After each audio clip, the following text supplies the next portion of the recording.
everybody, and welcome to today's episode of Anomalous Daily. Now, I'm not flying solo today. I've got a very special guest joining me today. His name's Scott Roeder, and he was, he's best known for being a crime scene investigator come alien hunter of sorts. I jest, but Scott's made famous by investigating the Las Vegas alien case. Scott, how are you doing? Good. How are you today, Digby? I'm good. The weather's not quite as good as I'm normally accustomed to here in Portugal today. It's a bit rainy, but apart from that, I can't complain. Well, we're in Cleveland, Ohio, where, we dub our skies the ashtray gray skies, Yeah, so we're used to the, especially this time of the year, but yeah, quite spring is springing, so we're hoping. good. So, Scott, let's get right into it. How does a crime scene investigator get involved with the Las Vegas alien case? Well, I kind of followed it when it happened in the news. And then I was just basically a consumer of the, kind of ET related podcasts and such. Uh, and a guy that I followed by the name of Jim Quirk over ET Reality was kind of covering the show. And I found it very, very interesting that, there was this live footage that kind of just came out. It seemed compelling to me. The family, to me, seemed like they were reacting in an incredibly authentic way. And as a crime scene reconstruction expert, I evaluate video all the time of actual events involving shooting and homicides and so forth. And when I saw how the family entered the backyard in a Hmm. stacked format, armed and documenting to clear their own backyard, to me, it looked like an extremely efficient, well organized, sober family that were investigating what they thought to be some kind of a very serious, you know, uh, for lack of better terms, incursion into their backyard. And when I heard all of these people, random people, kind of calling this family liars and hoaxers and so on, or they had some kind of delusion, and so I felt that to be quite slanderous, right? Yeah. So I wanted to investigate the video and the surrounding circumstances, really to clear the name of the Gomez family, because they were really, and this kid was an 18, 17-year-old kid at the time, this kid Angel and his family, and they were being maligned in the public. Yeah. This is an immigrant family who were just simply reporting something that happened to them.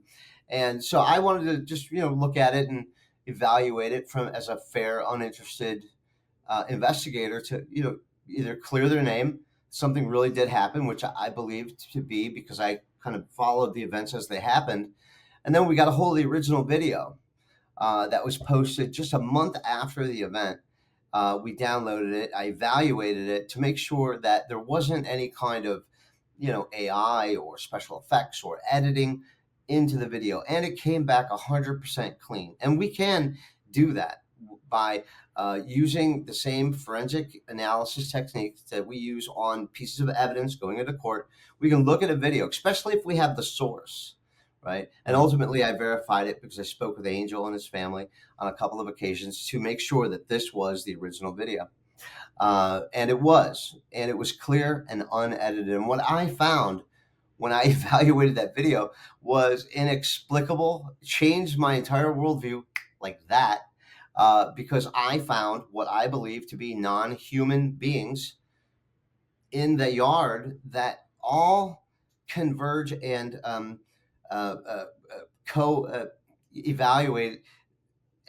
Everything came together, right? We had Mm. dozens and dozens of witnesses, cell phone footage, ring cameras, body cameras from the police officer, self-driving car cameras, all this footage, that 911 calls from multiple parties, footage of this UFO falling out of the sky, and it all, the totality of the evidence was so perfect that it could not have been a hoax.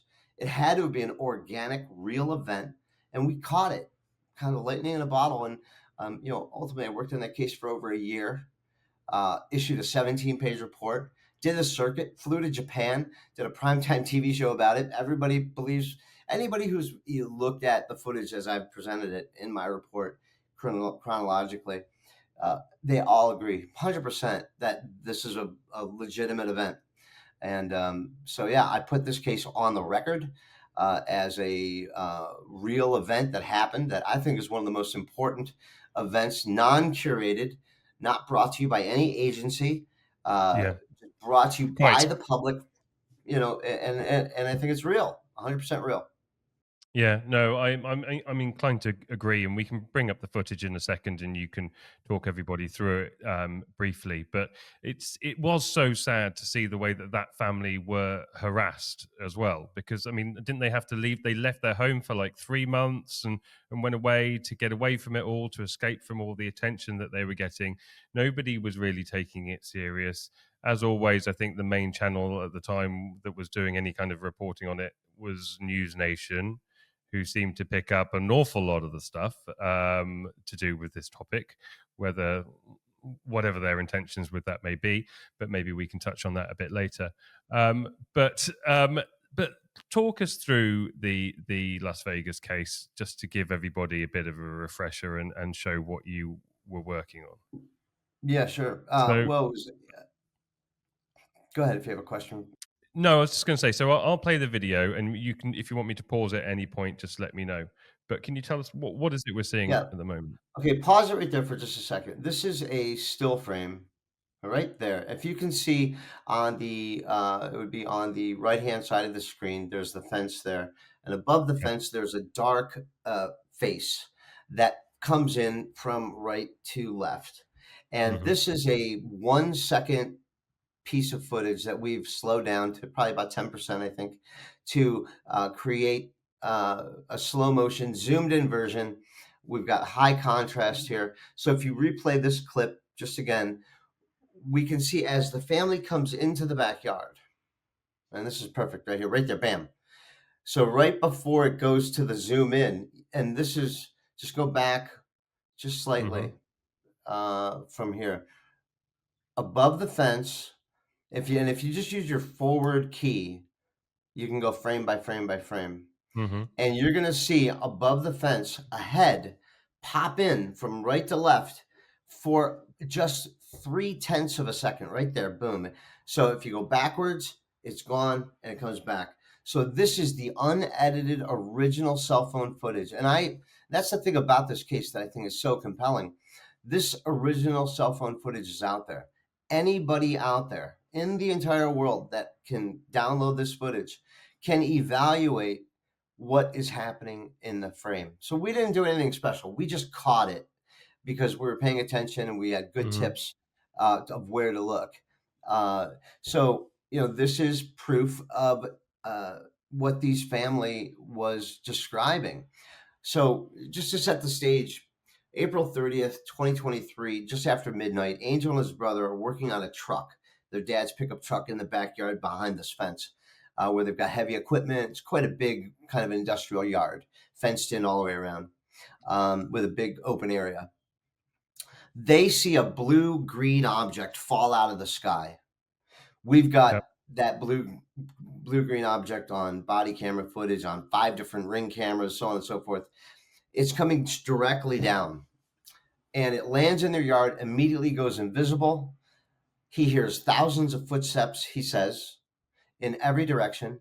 And then he's come face to face with an 8 to 10 foot tall alien being. And he actually drew a picture of it. And we see it here in the footage, both in the background and above the fence, moving and scaring this family, all armed with weapons, Hmm. out of the frame. This changed this family's entire life. Uh, they then, they go inside. They call 911. The police come, and the police are absolutely shook. Yeah. Uh, we have several minutes of missing body camera footage of what the officers were investigated when they went into the backyard. I think that's the only mystery still here about this case is what did the officers see when they went into the backyard. But as we evaluated not just this footage, but the entire 1 minute and 42 seconds, we see dozens of different beings hiding with cloak technology in the backyard behind the heavy equipment, apparently waiting uh, to get rescued, to be taken away, because Hmm. by the time the police officers get there, the ship is gone. The father says he felt a presence of the ship there. The Yeah. father and the younger brother, they all saw these beings and drew them for TV. Exactly, Yeah. drew I them out. saw. And the pictures that they drew are almost exactly as the beings that we've captured in different aspects of this film. Now, this one guy coming over the fence, to me, is the most obvious, right? You Yep. can clearly see him. It's not a shadow. It's not Yep. a raccoon. It's not a coyote. There is a being behind the fence using some kind of smoky filter to disguise himself, but I think maybe even revealing themselves at this point to scare the family armed with weapons um, out of the yard so that they could, whatever, get their tow truck and get out of Dodge. Yeah. Great. But I think that this was an accidental landing where this family was confronted uh, by these beings. Now, interesting aspect of the case, Angel said that this is before the camera rolls. This is before he goes back inside to get his mom and dad. That he's face to face with this 8 to 10 foot tall being, and he's frozen, like it's sleep paralysis. Okay, and he couldn't move. He couldn't move, and then he said a prayer. He invoked the name of Jesus Christ. It broke the trance that this being had on him, and that's when he ran inside. And now a lot of people say, oh, okay, UFOs is great, but don't get into paranormal. But we all know, listen, I've been a quick study to the subject. That paranormal activity kind of follows UFO activity. Yeah, it And does. yeah, so Yeah. anyway, it's a deep case I've been talking about for a long time, and that's kind of the ABCs of it. Yeah, The sleep paralysis thing for me is really interesting because I mean I've had my own experiences before as well, and I've talked about them at length. And sleep paralysis comes up a lot, and certainly when people want to criticize you and say, "Oh, you didn't really experience anything," they like to call the sleep paralysis card. When I was younger, I used to suffer from sleep paralysis. I know exactly what it feels like. I also know what the other thing feels like. And hmm you're just completely frozen and you cannot move. And similar thing, like you've said, you invoke the name of Jesus, or you can do it in other ways. I think it's not the name of Jesus, it's what that means to you and the mm strength behind that hmm you're pushing out there, that means that they can't really hold on. I think it was explained to me by somebody before that they're sort of tapped into you at the time when they're doing it. They don't feel emotions the way that we do. So when you can invoke a very, very strong emotion, they can't handle it, and then they bugger off. Oh wow, Which that's interesting. Because by invoking something that has meaning to you, you're overwhelming their mm, sense of non-emotion because you're filling yourself with this passion yeah. that they can't handle because they're more robotic, right? Yeah, yeah, Mentally that's speaking, yeah, exactly. And when somebody suggested that to me, I thought I really love that. I think that's a great way of yeah, putting it. I think the Vegas case is absolutely fascinating, and I'm inclined to agree with you. I mean, I've seen the video footage, and you can definitely tell that there's something there. yeah. Um, And I but urge everybody to read the 17-page report that I issued because not only it's not just about the footage. If it was just the footage by itself, I'd say we had 80% verification. But if you look at everything from the UFO coming down and how bizarre it is, coming down with a oscillating mechanical sound, okay, mm, verified, and then in some footage there's two UFOs coming down, one with a tail, which I would say implies lack of control, and one yeah, without a tail, which implies control. Um, and then the father's testimony, the officer's testimony, the missing footage, I've spoke with the FBI in Las Vegas, and I spoke with an agent there. They have this down as a UFO encounter, as an alien encounter in their mm, file. They have investigated it. They did have cameras there. Uh, the police believe this was a legitimate call. This has not been debunked. Matter of fact, I had a $5,000 wager that Mick West declined to take because he mm, said, "Oh, it's just," he said, "it's just shadows and coyotes." or maybe Seagull it's in a there traveling, somewhere. yeah, a traveling band of puppeteers, or Mm, whatnot. And I'm like, good old Mick, shit I will west. give you $5,000 if you could debunk anything in my 17-page report. He declined on Twitter Live. I'll even extend it for another week from the airing of this show if Mick West would like to. Listen, I think he's right on some things. I don't know what it would be like to be a professional debunker. I mean, I talk about like the last guy you want to invite over to a dinner party, I guess. But if that's what you want to do with your life, that's fine. And he does some good things in debunking things that I think are also BS. But I think he kind of aims for low hanging fruit. And the Well, fact that he wouldn't take me up on this one is telling about how he legitimate this one is. he does aim for low hanging fruit. Easy to say, but yeah, I mean, I think everybody that's interested in this field needs to have sort of a debunker element in them because they need to be able You to do. critically look at video footage and decide for yourself whether you believe it, rather than relying on other people. And I think that's really important. But there are people out there who just will see anything put up and they will want to believe it without actually looking into it at all. And especially Right. nowadays with the advancements of AI, even over the last month or two, the advancements in generated AI is insane. So we Yeah. do have to really keep our eye open. Now, for somebody like you and your expertise with analyzing videos, what are the ways to go about analyzing a video, especially if we're looking at something with AI that may have been generated through AI? Is there anything that you can do? Are there any telltale signs? Well, I mean, I think the number one thing to evaluating a video is having human beings attached to it, right? Yeah. So if you just have a random video, mm, but if you have a video where you can talk with the photographer, right? Where you have a human being that's saying, "I took this footage and I was standing in San Diego, and it was 3 o'clock in the afternoon, and it was on Tuesday, February 29th, 28th, or Hmm. something, and I had Frank with me, and I had my sister with me, and this is a real event, and I took it, and here's the footage."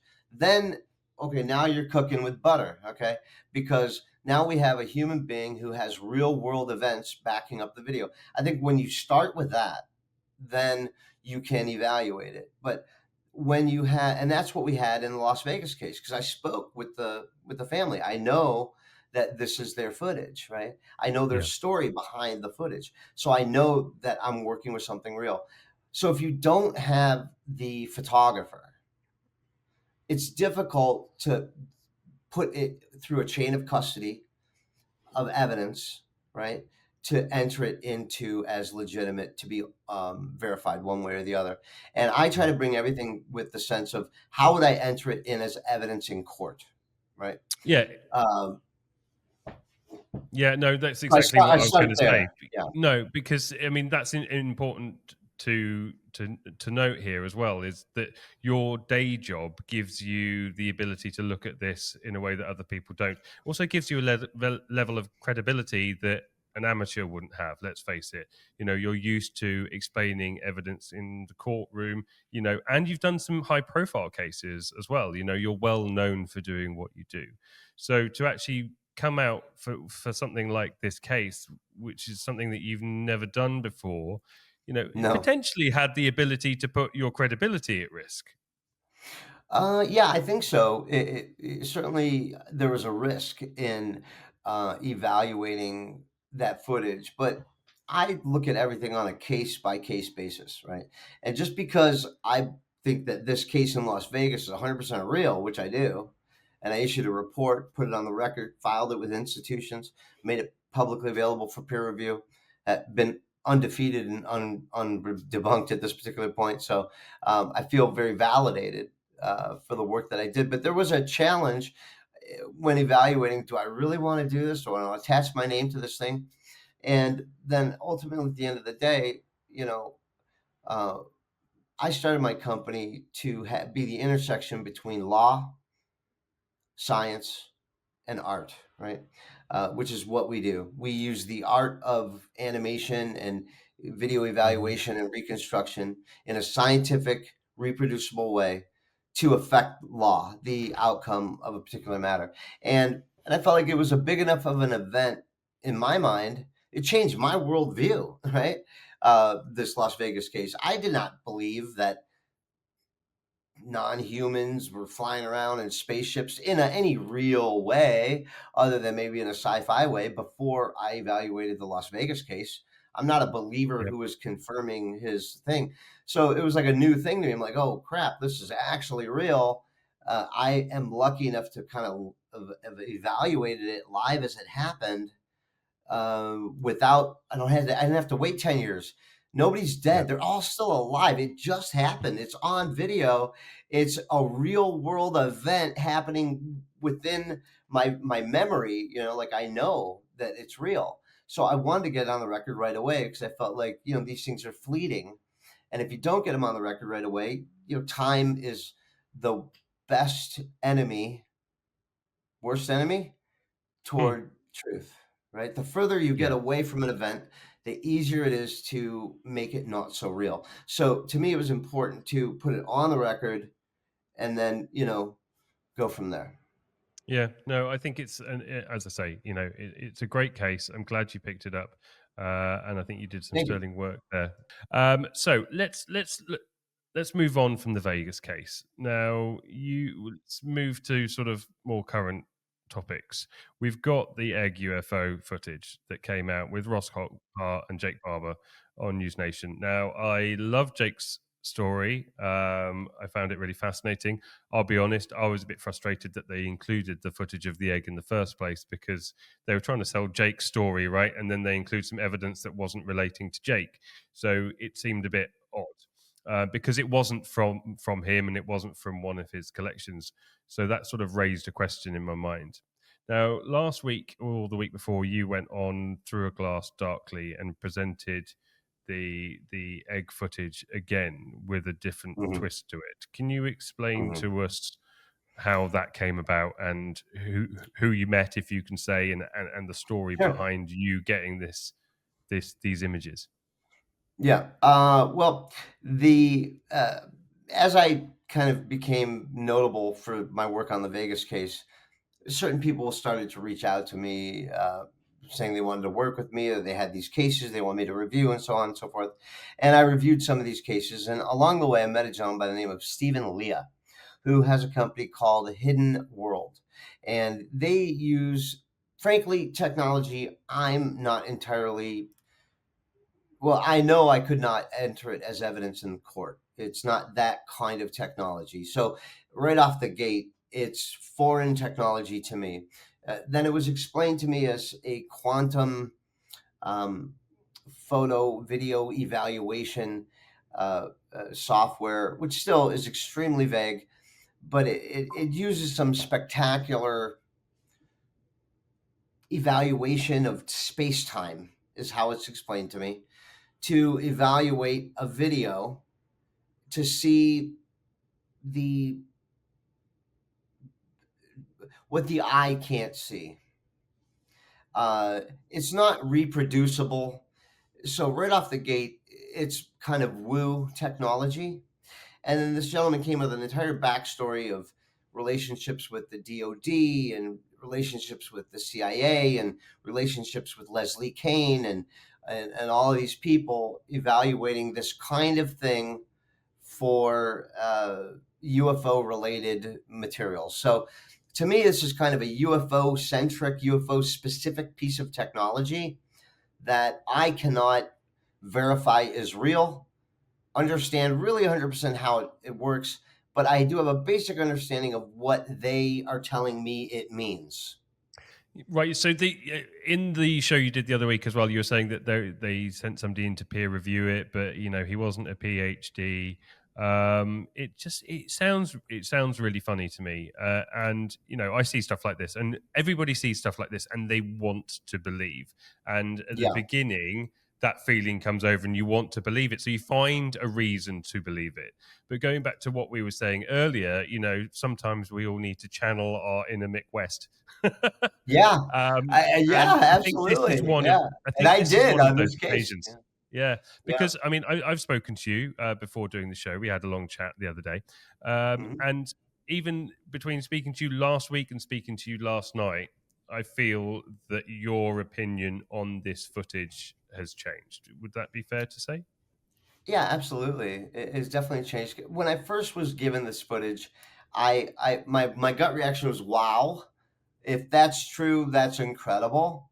But Yeah, then I was like, "Okay, well, how do I verify it's true?" So it took me 2 weeks or so to really trying to hammer down on these gentlemen to prove to me why this evaluation has any validity, and they just couldn't do it. And it no, just didn't get to any level that I could do. And I was frustrated because I really like these guys. They seem like nice fellows. They seem like their heart's in the right place, but they're scattered. Their lives are not exactly in order, I would say. right. Uh, and Okay, yeah. and I mean that with love, right? I No, mean I that with understand. love in my heart. But it's just too hectic, too much of an emergency, and I felt like I was being manipulated in a way to go with this story and put my stamp that it's real. And Yeah, that's when I was like, I hit the brakes real hard, well, and I said, yeah. I feel like somebody was trying to manipulate me, and It that's when I does feel talked to like that. Sean Hazlitt, yeah, and that's where It I went with the story and the way I did it. it feels like somebody was orchestrating it to jump on the bandwagon of your success with the Vegas case, in the fact that if they could get you to believe this, then perhaps this would be taken as seriously as the Vegas case. In my I think opinion, that's perhaps. that's a positive spin right there. Yeah. Yeah, um, and there's other more nefarious spins that I've well, been told I as was going well, to but I'm lead not into a that. I was yeah. going to lead into that slightly because you know, so you were saying that these people, did you say these people have connections with Leslie Keane and all that ilk Yeah. as well? Yeah, and they legitimately do. They legitimately do. They are legitimately connected with people who I've spoken to, like Sean over at Darkly Colored Glass. I've spoken with Ross Coulthart. He's a good friend of mine. He's been a friend of mine since you know uh, 2013 when I worked with him. He was the news journalist that covered my story about Oscar Pistorius in South Yeah, Africa, which I was on his defense team, and that's where I met Ross. Right. So I ran it by Ross as well, and and this guy, these people, they are involved with so quote unquote the players in this business, including guys like Hal Puthoff, who I've been told are aware of this work, and yet nobody wanted to go forward with it, and that's why I was like, okay, well, it's interesting that nobody wants to go forward with it, but yet these people are pressing me to go forward with it. I'm like, well, is this an op on me, right? yeah. Is somebody trying to get me to bite on this bait, right? And but my gut instinct is, well, if I can't prove it to myself, and there's so much pressure and urgency for me to go forward with this story, maybe there's a different reason why people want me to go forward with this story.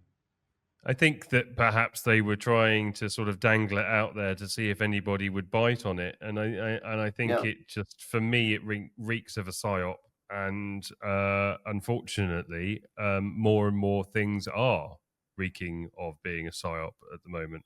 Kelly Chase has just closed down the UFO Rabbit Hole podcast a few days ago, which I covered, Mm. and she closed it out by saying she came in as a disclosure advocate, and she believed in a lot of key people within the community, and now she doesn't anymore. And I think there is a massive movement of people that are waking up now and realizing that what we're seeing portrayed before us is essentially somebody directing a movie, in the sense that they introduce new key characters all the time, and there's plot twists, and this just keeps happening over and over and over again, and it just all seems a bit too good to be true. Well, It's starting to feel like we're all being played. Well, I think that's exactly right. And I actually I heard that about Kelly and the Rabbit Hole. I listened to that show. I thought she did a pretty good kind of uh, like, if you never she's a good place her show is a good place to go if you never heard about it before. It's a good Hmm. introductory course, I feel, to the subject. Not no shade on her. I think she was very popular and popular for a good reason. Um, and there are people in the business that I think are really interesting and people that I enjoy listening to as well. But at this point in time, I don't feel I can take the curated parade of whistleblowers as serious people because they're coming out with a lot of stories that are very character based but not very evidence based. And I kind of more prefer the representative in Congress who said, I'm done with whistleblowers, give me evidence. Right. Yeah, Especially when whistleblowers are counterintelligence agents. Right. They're telling you, hey, I'm a counterintelligence agent. Right at the beginning, they're telling you who they are, and yet we still choose to believe them. I feel like it's on us to have more discernment as to who we believe real stories. Now, are there pieces of real disclosure intertwined with all of it? Yeah, I'm sure there is, but that's not good enough. Right? yeah, If we're going to evaluate this to a degree of reasonable evaluation, right? And those are the standards I'm looking for. Can reasonable people agree that the evidence, one, is legitimate, that the people who are offering the evidence are reliable, and can we have an honest debate and then come to a conclusion about what the nature of reality is? And I think at this time, the witnesses on both sides are so cluttered and dirty and have no chain of custody. Mind you, these people are very rarely under oath. When they are under oath, they give you long nothing. platitudes and generalities and let's see you in a skiff, right? Because the only time they can be honest is in a skiff. Well, next time I want you to be honest under oath in public, and then I'll take you seriously. And don't sell me Yeah, books, and don't sell me movies, and don't sell me subscriptions. This isn't, this isn't Pokemon or Yu-Gi-Oh or some LARPing situation. You're dealing with people's lives, and I think you're dealing with them in a negative way if you're just feeding them something that doesn't give them any nourishment, but you're just taking energy away from them. And I think it's very harmonic, the way they've laid it out and the effect, generally speaking, it's having on the community at large. yeah, and if you're a whistleblower, why does it have to come with a DOPSR authorization as well? Doesn't that defeat the object of being a whistleblower? You're supposed to be coming out and talking about the evidence, but then they're not even allowed to talk about any of the evidence. And then you've got somebody like David Grush, who has had his clearance revoked, so they can't get him into a skiff to even give the information that apparently he's whistleblowing on. I mean, it all sounds a bit crazy, really. It sounds very Yeah. orchestrated, very dramatic, and it's almost like it's kicking the can down the road.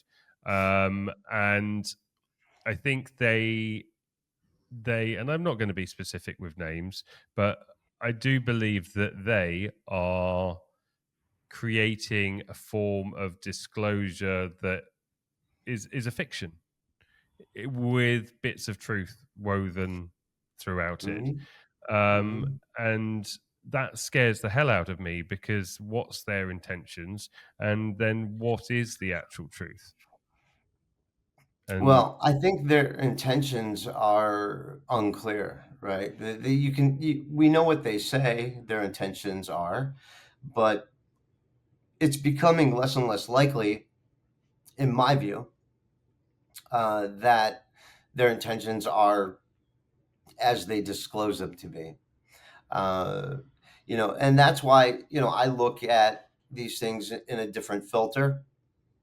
Now, mind you, there's people over there at NewsNation and that I find they're my friends and people that I enjoy and people that I enjoy listening to, whether it's real or whether it's not, right?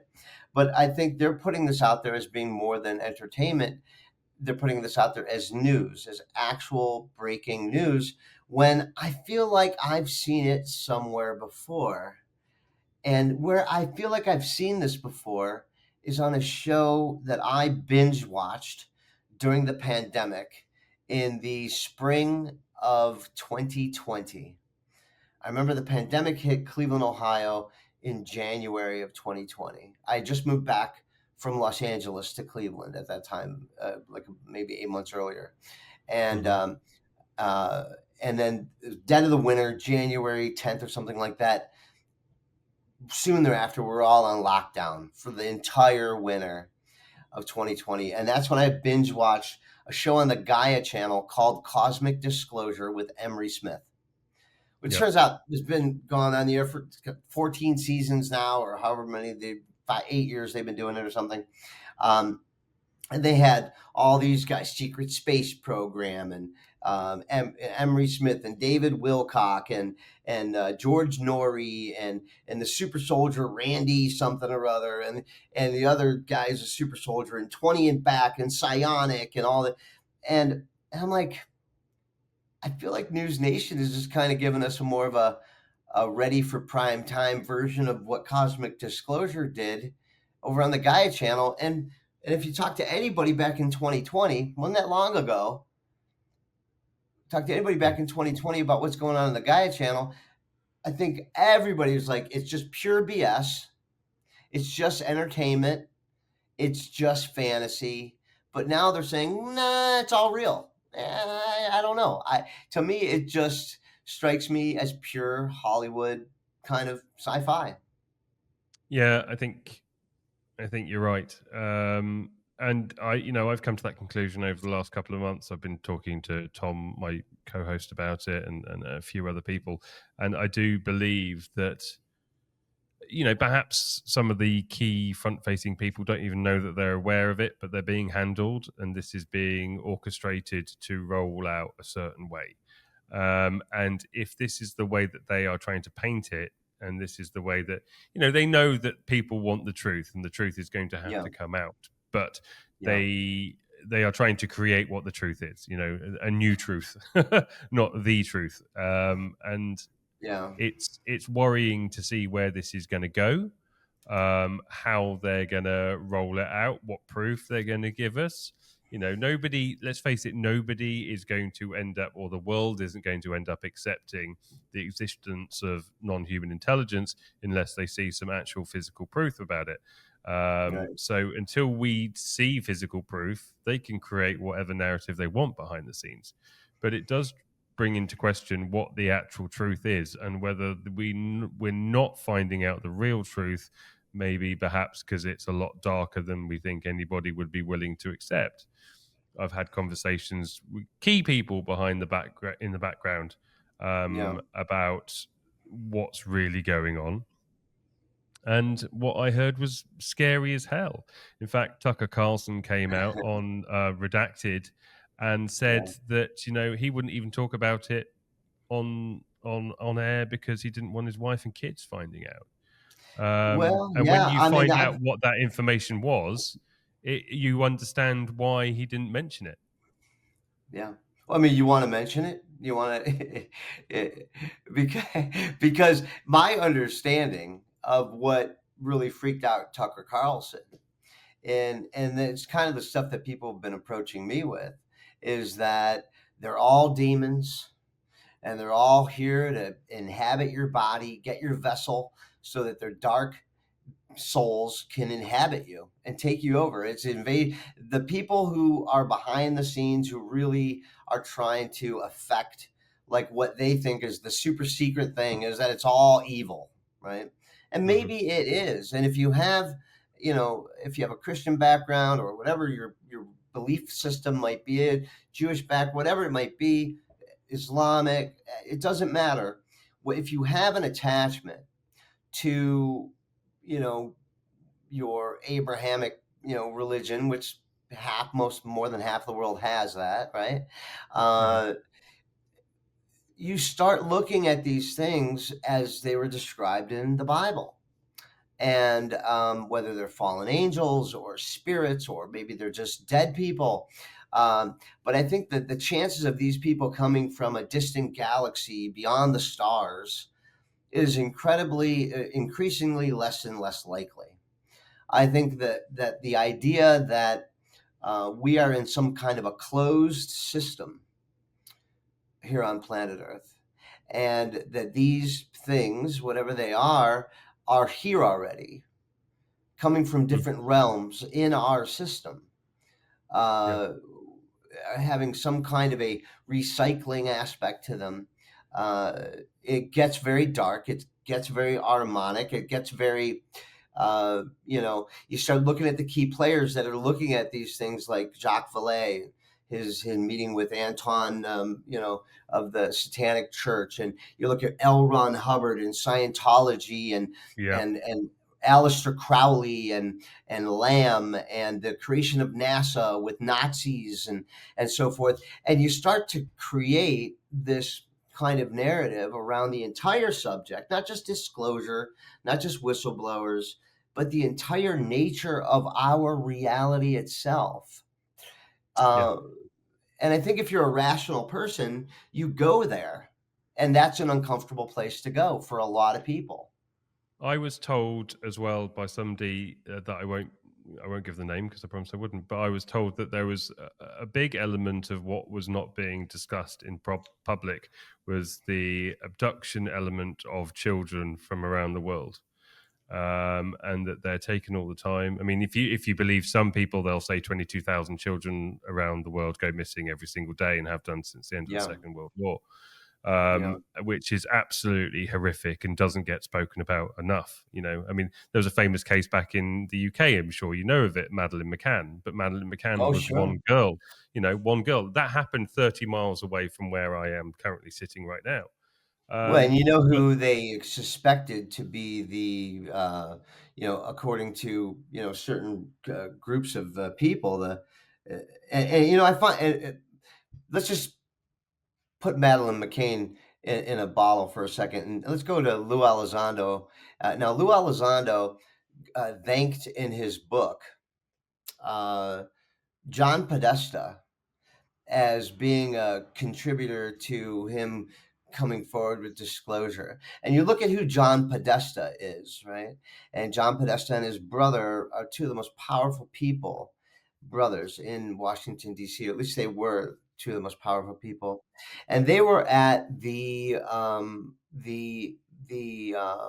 heart of the Pizzagate scandal, and that, and then you look at Madeline McCain, right, who went missing, and look at the sketches of the people that were to be suspects of potential kidnappers, and then you look at the players of the power structure, and Jeffrey Epstein and Diddy and all of the things around the power structure, especially here in America.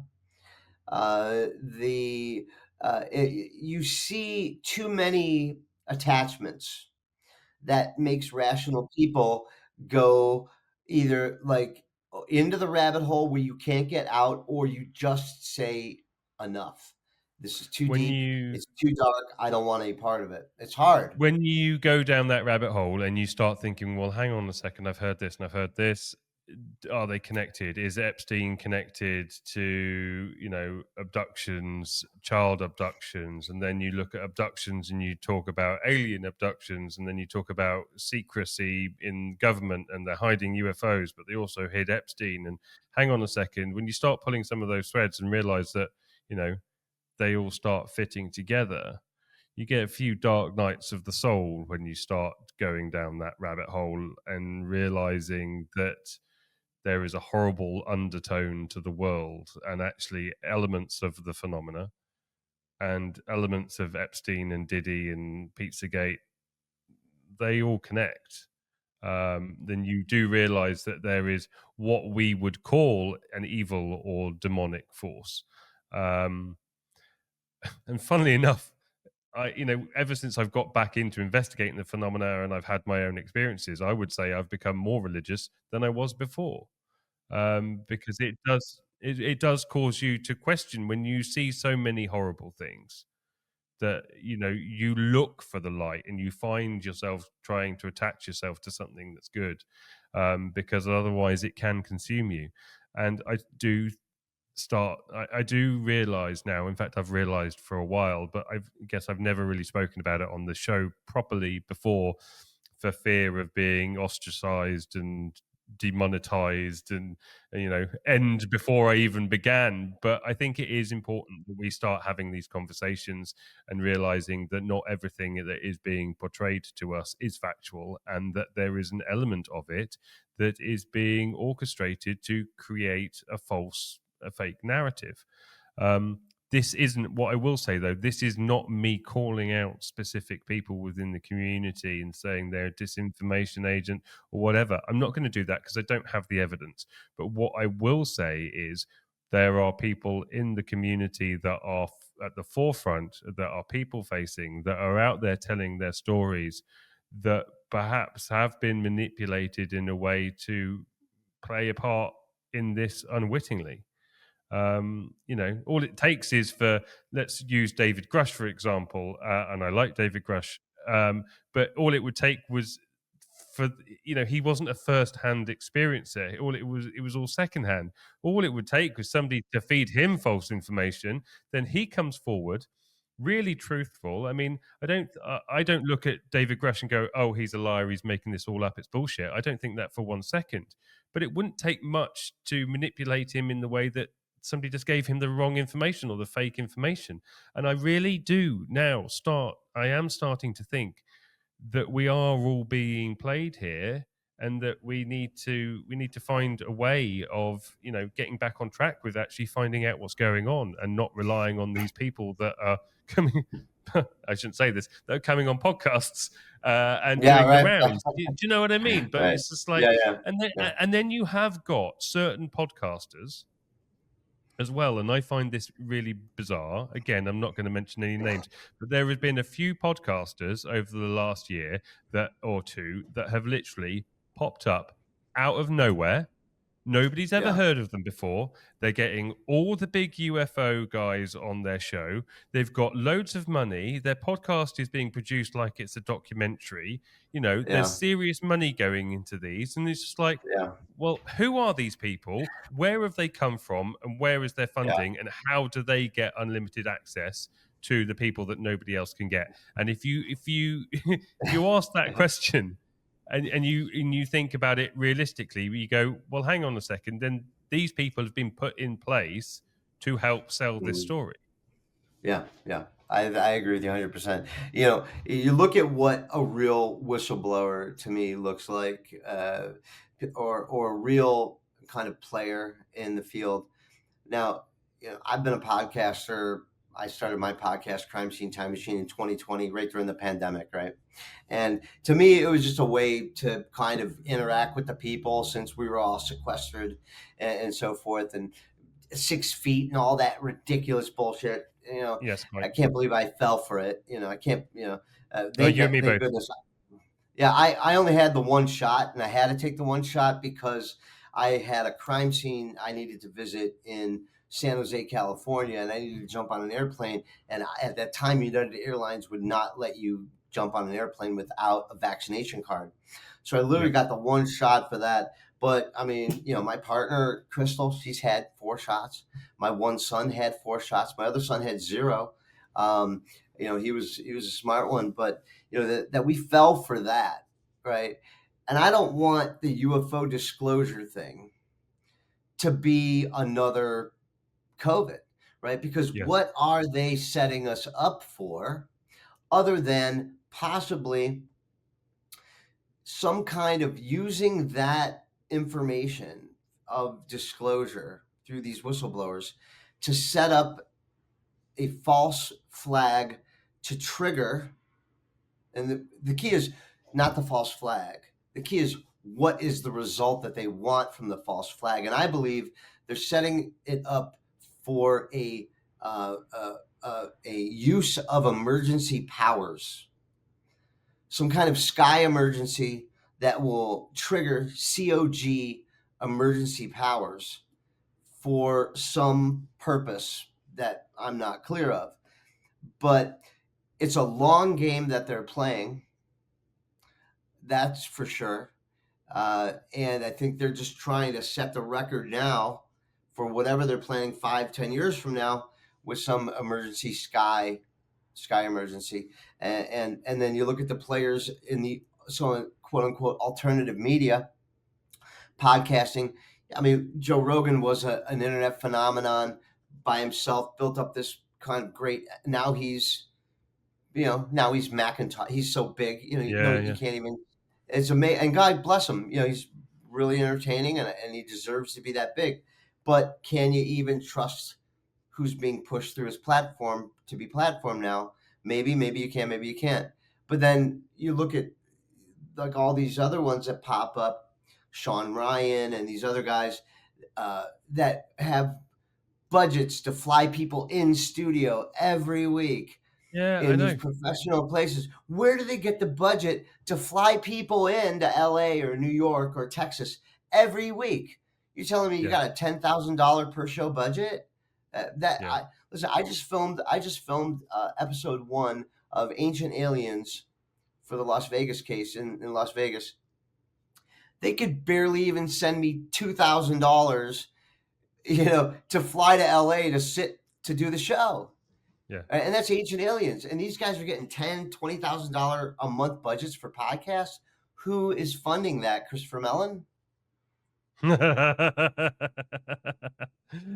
I right. don't. I'm just picking a name out of a hat. I mean, Sean Maybe somebody like Ryan's him. Sean Ryan's a funny one because I quite liked Sean Ryan's show, and then I there do was this too. funny business. There was this funny business with Chris Bledsoe's episode not being Yeah, allowed to be released, and then I yeah. started questioning. Well, hang on a second, who's telling Sean Ryan that they can't release Chris Bledsoe's Probably episode, whoever's and responsible why? for his budget.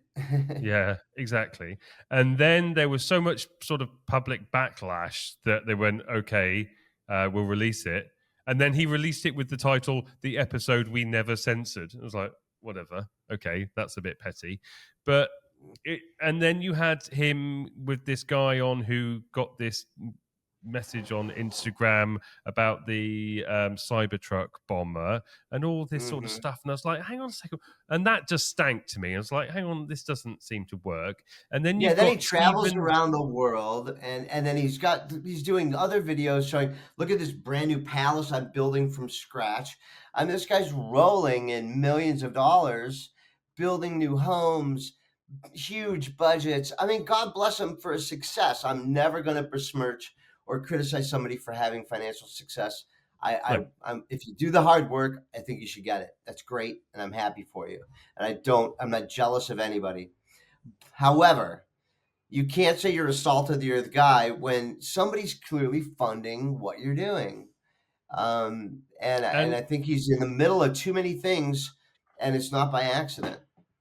I mean, forgive me if I'm wrong, but I know Sean Ryan is obviously ex-military, isn't he? Ex-intelligence as well. I think he is. Yeah. So we've Right. got Yeah. again, we've got an ex-intelligence officer turned Right. podcaster with hmm who came straight out the gate with a big studio and nice set and Yeah. good quality mics and lighting and Sure. everything like that. Yeah. I've been doing this for almost 2 years now. I've only just invested and got myself a nice microphone because these things cost money, Right. And it's Right. just like, do Yeah. I make some money off my show? Yeah, I do. I make a few $100 a month, maybe. Right. But Yeah. that pays for my StreamYard subscription, my Adobe Premiere subscription, my asset libraries, and everything Right. else. Don't make a Right. bloody Right. dime out of it, really. It's amazing Yeah. that I put so much time into it, just with the hope that actually consistency will pay off, and that Right. you can work up the ranks, and you can, but it takes hard work. But yes. Do you know what? If somebody came up to me and went, I'm going to give you a budget of 10 grand per episode and you can do whatever you want, you can film it in the studio and you can fly people in, I'd get in all the good guests as well. But where's the Sure. money coming from? How does an ex intelligence officer with no broadcasting experience come out of nowhere and become the number 2 podcast in the US? Right. Well, I think there's no mistakes, right? We all know that there's nepotism in all of these things. I've had an idea for several television shows. I had production companies come to me like, oh, wow, let's do a show here. Let's do this and that. And then, 6 months later, somebody else is doing the show that I pitched, which is fine. But the way that the entertainment industry works is they take good ideas and then they contour them to fit somebody that they've got designated for success. And Yeah. and then those people get picked for success, right? They're not necessarily the most talented people, but they've been placed there for a reason, whether they can be controlled, whether they can be blackmailed, or whether they're just going to go along to get along. But they're not there to be mavericks and wild cards and do whatever they want to do. If somebody's paying for you to do your thing, well, it's not your thing. It's their thing. Yeah. Right. Yeah. I think we all need to be very careful at the moment with the Right. narratives that we listen to, and everybody needs to stop getting so excited with all these new faces coming forwards every 5 minutes, and start, Right. applying some critical thinking. And I've spoken to whistleblowers. I know some whistleblowers. I'm very good friends with a very prominent whistleblower. I speak to him every week, more than that Yeah. actually, and I trust him. But I also see other whistleblowers that are in the wings, and how long have we been told all these whistleblowers in the wings waiting to come forwards? Why haven't they come forwards yet? Where are they? Why are they being hidden in the background? Surely if it's for fear of their life, it's more dangerous when people don't know who they are. So why are the people that are controlling the narrative not allowing people to come forwards with more information? Why was Jason Sands shunned and told to stop talking about that, stop talking about that, as soon as he started going off script? And they sort of dropped him, like a lead balloon, and they don't touch Hmm. him or they don't go anywhere near him. Yes, Right. he managed to get on Rogan, but I know that he's spoken to Rogan and he's done a lot for Rogan in the past. I believe that he actually introduced David Grush to Rogan and vice versa. So he's done all this Oh, stuff. wow. But Yeah. he didn't get a NewsNation exclusive with Ross Coulthart. He didn't get all the glitz and the glamour. He got 5 minutes in James Fox's documentary, and yes, he went on Rogan. But why are they not letting people tell their stories? Why are they not letting the serious interviews be done? Why are there so many whistleblowers in the wings waiting to come forward? I'm saying this I've got an because I answer for do. you on that. I think I've Okay. got an idea on that, Digby. Because I think you make a very uh, subtle point there. And the question, I think, is drawing on one of the biggest strings. And you just have to go, I think it was Julian Assange, dare I even say that name? Uh, One of the, not even a whistleblower, but a journalist who dealt with a whistleblower, right? One of the things that he found out, I think, clearly, was that wars are not necessarily waged to be won, they're waged to last, right? Like, Yeah. do you think we could have got in and out of Vietnam in a year? Do you think we could have gotten in and out of the Middle East in 6 months? Could we have gotten in and out of Ukraine or Israel or all of these things? Could those conflicts have been quick conflicts? Yeah, probably all of them could have been really quick, but wars are waged to bleed the blood and treasure because that is what they're after. They're after extended conflict, they're after extended expenses, reimbursement, materials. There's an entire industry built on war, and wars are not meant to be quick, they're meant to make money. And that's a pretty critical thing to say. But if you take that as having some truth to it, and then look at, say, the war of disclosure, X protect versus X reveal, and is it a war to win disclosure, or is it a war to wage disclosure? And the long list of whistleblowers, are they just meant to be on and on for season one and season two and season three of disclosure in the real world? Is it just there to sell? I'll go to a kind of a joke from my favorite movie, Signs, where they're sitting there at the bookstore and he's like, I think I've got it figured. Go, give me that good soda, the good old soda. I want to pop. They're selling soda. It's a it's about selling stuff. It's not about disclosing. It's not about winning. It's about earning. Maybe I think that is the level of discernment I need to look at whenever I look at the news brought to you by Pfizer, or all of the stuff, right, is brought to you by skin cream. I had a laugh. There was a big disclosure thing. Actually, Mick West tipped me off to it. I think it was right at the beginning of the egg reveal, right? And I even sent you that video. Lego my ego is. That's how serious I take that claim now. Lego my ego, baby. This is not. These are just, I think, things out there to dangle as little pieces of bait. But I don't feel like I'm a fish that hungry that I'm going to jump out of the water for the egg anymore. You know. Yeah, I think no, I agree. And as I said, towards the beginning of this interview, I wish that they had left that egg footage out and not attached it to Jake Barber, because it wasn't his.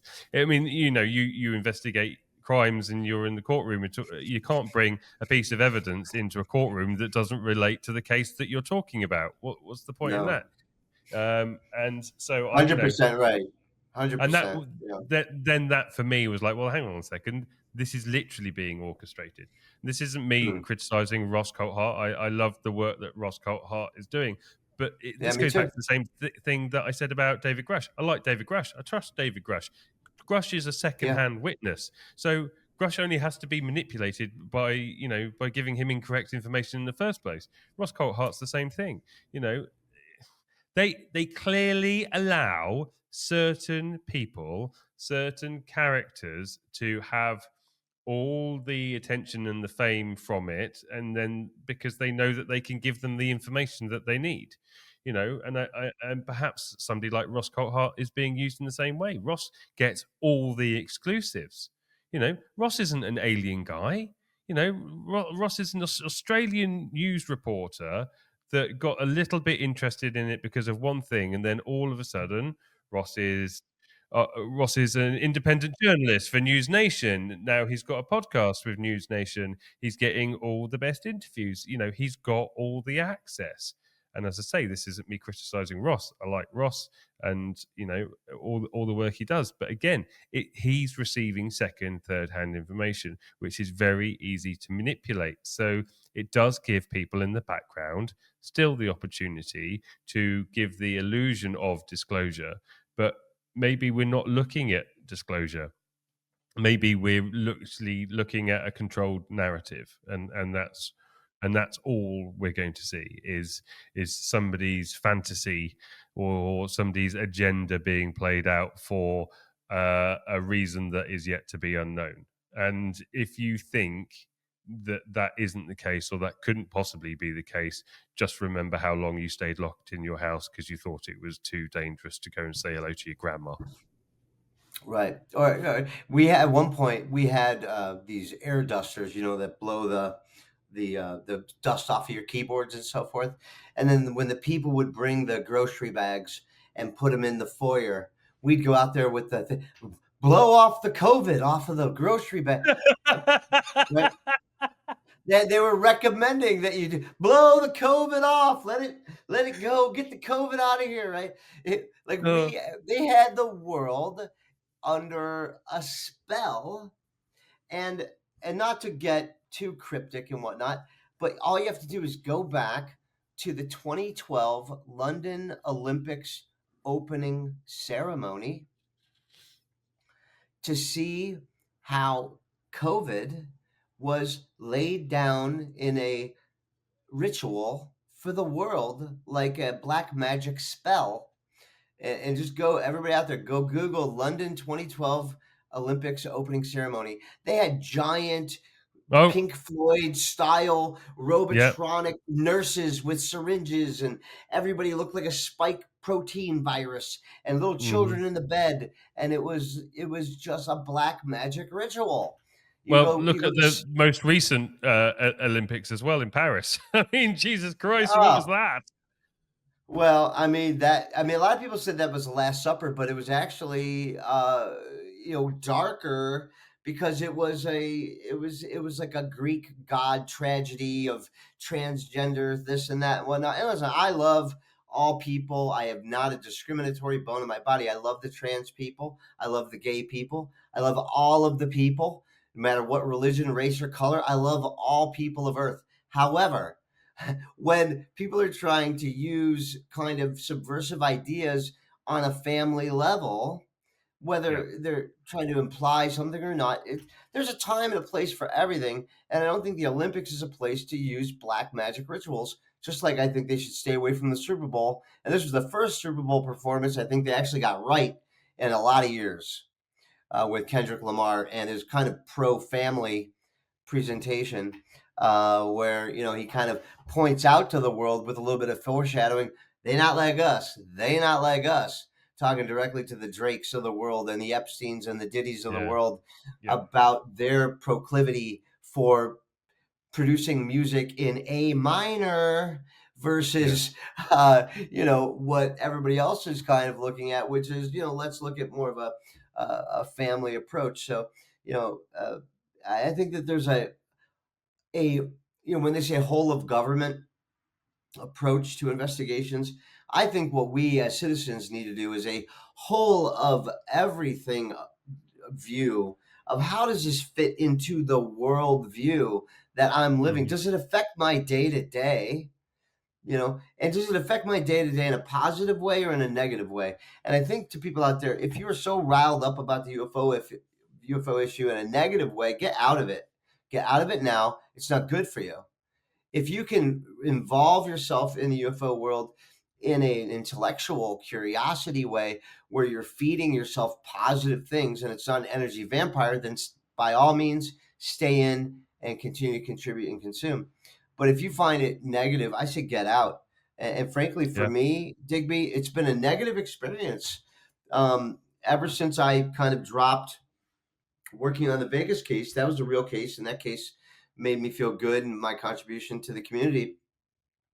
But these other cases, I feel like they're energy vampires on me. And frankly, I'd rather cover Luigi Mangione or Jeffrey Epstein than the latest whistleblower coming out of wherever.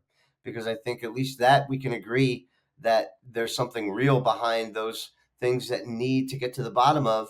And, we can evaluate the documents ourselves rather than having to rely on the spectacular Gaia level testimony of these whistleblowers and us having to believe that they have psionic abilities and so forth. I think it's a beyond the pale for regular people to take it all that seriously anymore. It is a difficult one, and I know people in the community that are involved in Skywatcher, and I like them very, very Yeah. much. And psionics for me. I mean, I'm somebody that feels like I've always sort of had some weird innate ability in me to sort of see certain things, and have been right a number of times. Or you who hasn't guessed what song's coming on the radio next because you start humming Right. it and then it comes on. So I think there is an innate ability in us, but I again, agree. I think that it wouldn't be very difficult to manipulate tests and create things to happen to make some people believe what they're seeing sometimes. I don't know if that's happening. Um, I mean, listen, I but believe I in think we some of have that. to question everything. Yeah, I believe in some of that stuff too, like remote viewing. I even did an experiment with my friend Nolan Cavano. We were in my garage. It was middle of the summer, and I just listened to some remote viewing presentation by somebody, and I was like, "Well, no, let's try it. Why don't you go get in the car? You go drive someplace, take 10 minutes, and then I'm gonna, just we're gonna meditate together, and I'm gonna see if I can draw a picture of where I think you are." And I did. I drew a picture of him standing in between these pillars, and he sent me a selfie, and he was standing in between these Roman kind of pillars outside of a church about 5 miles away, right on the front porch of the church. And and we did it, and I was like, oh my god, high five. I was like, okay, so yeah, it's possible. Was it a good guess? Maybe did he whatever, who knows. So I believe that some of the stuff is real, but I can't take it to court. Yeah. right? Yeah. So I guess we can casually be like, all right, well, maybe this guy can do it. Okay, cool.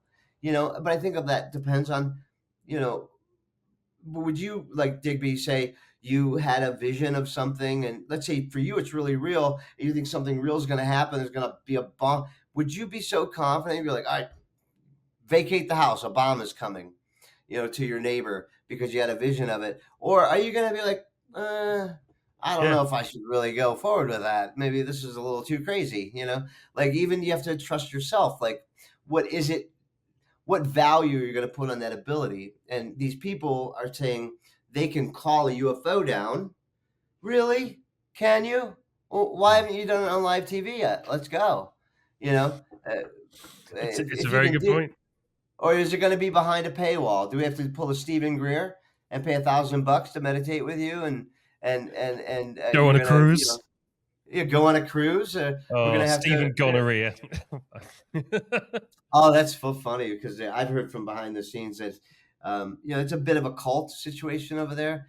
Oh, it's a And, massive cult. yeah, you know, I've but I think spoken to a there's a few cult. people that have dealt with him in the background, and just Oh, is speaking to that his right? character. I've spoken to him. I've had a Zoom call with him in the past. Yeah. He turned his camera on for a split second at the beginning, and then he realised that probably him sitting topless on a beach in Florida while having a meeting with us wasn't a good look, so he turned his camera off. Oh boy. But I've never heard anybody speak to a member of their staff quite as badly as he did on that Zoom call. He's in my opinion, the man's just a complete and utter arsehole.